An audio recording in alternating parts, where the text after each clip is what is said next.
Hello, property nomads. Hope you're all well. Going to share an article from Zero Hedge.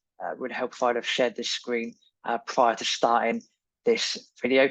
A very interesting thing here about the wind industry in the UK and the fact that apparently they are now blackmailing the government, demanding a huge ramp up of subsidies. This is an article on Zero Hedge, authored by Will Jones via the Daily Skeptic. Now, this is fascinating.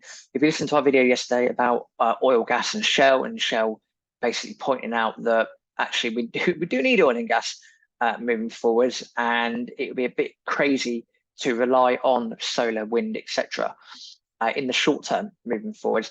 This article coming up the following day made me laugh, but it's also quite scary because this is kind of how the world is working at the moment.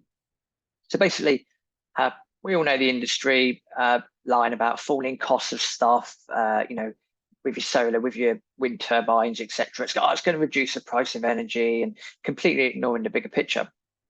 Apparently, the wind industry's leading lobbyists have written to government threatening to abandon the UK unless subsidies for the companies are hugely increased. Basically, in a nutshell, you're going to be on the hook for this, whether you like it or not, by paying your tax.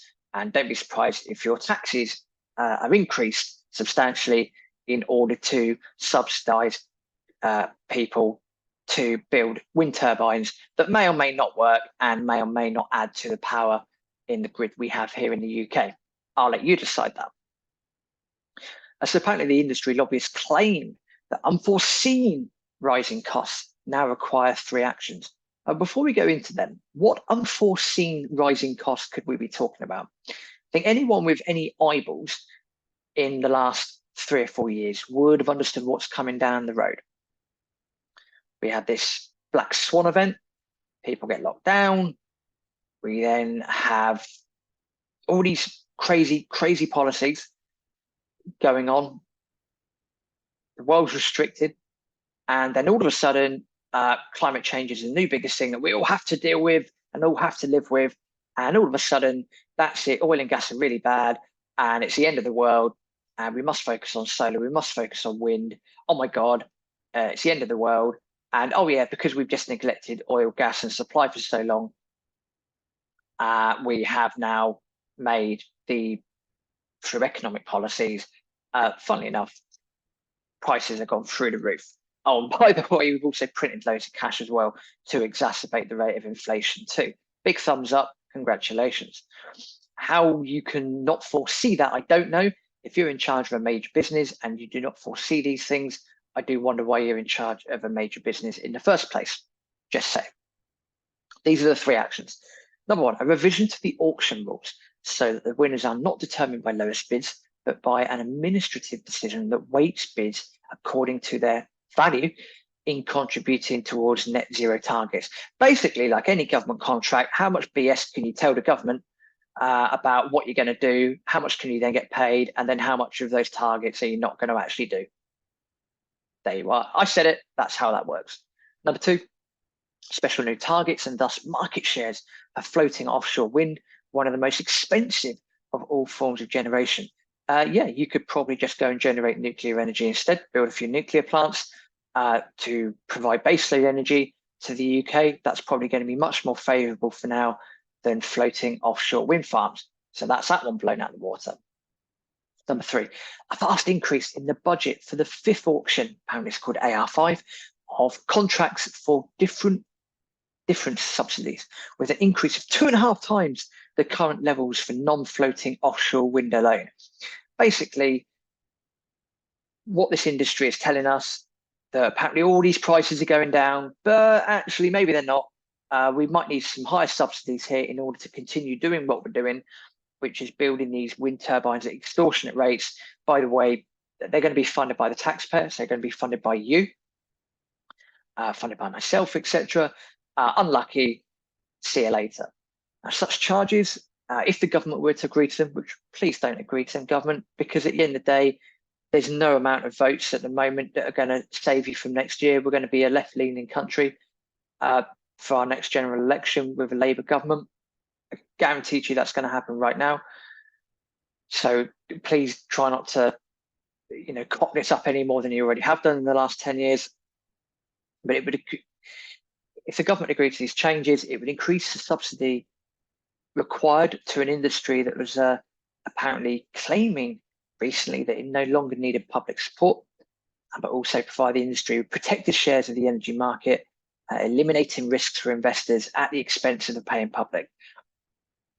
It would also be clearly an open invitation to corruption. Yeah, 100%. A lot of these big contracts that government give out are pretty much corrupt anyway. All you've got to do is look at some of the rail lines we're trying to build, and that's been a complete farce, although this isn't the podcast for that. So this is the thing. We've got wind companies coming in saying, no, we're absolutely fine. We don't need public support. Oh, yeah, actually, no. Now we'd like you to increase our subsidies by 2.5-fold. By the way, the more green energy BS we can give you in our presentations that we've spent millions of taxpayers' funds on research and climate consultant agencies to come up with, the more BS we can give you, the more you're going to be happier with that, because then you can give the contract to us and then tell your constituents that we are moving towards this green energy mumbo jumbo, while all the while you and I are going about our daily business, doing what we can. You're going to be thrown under the bus by having our taxes increased to pay for this nonsense, basically. Trying to keep it YouTube friendly and not use profanity recording this video. So yeah, this is exactly what's happening. Dr. John Constable, a Net Zero Watch's energy director, said it would be both absurd and counterproductive for government to bail out the wind industry in spite of the evident failure to reduce costs. A refusal to learn from mistakes will be disastrous. 100%. Absolutely, categorically agree with that. And also the comment beneath, which I'm not sure was from him, but anyway, it says the wind experiment has failed and must be wound down. Yeah, again, 100%. There's multiple reasons why it should be wound down. Ultimately, we've got to stop the government from printing currency, because that's going to increase the rate of inflation in the long run. If you want to be on the hook for this with your taxes, feel free. I don't want to be perfectly honest with you. And we're not focusing on the main thing. The main thing here is we've got to focus on the base load energy, which we're not doing. We need to sort out the infrastructure, which we're not doing. We need to sort out those things first. And then once that base load energy is there, then we can facilitate these sorts of things in the first place. And of course, what's the environmental impact of putting up wind turbines anyway? I've not done a study into that, but I can imagine it's not good in the first place. So yeah, the day after Shell come out and say that they're not going to reduce oil and gas, and something I agree with, then the wind industry comes in and starts blackmailing the government, demanding increased subsidies, because basically their experiment has failed and they're trying to screw over the taxpayer. As a taxpayer, do not get screwed, and please do not buy into this BS narrative that we are being fed. We're trying to get as many videos out as we can. We're trying to push back against every narrative possible. Why? Because it's important. Why? Because it's our future at stake, and because it's your future at stake as well. So we'd love it if you can like the video, like the channel, use that bell notification thing below to let you know when more videos come up, and share this channel with as many people as possible. Also got Property Nomads podcast.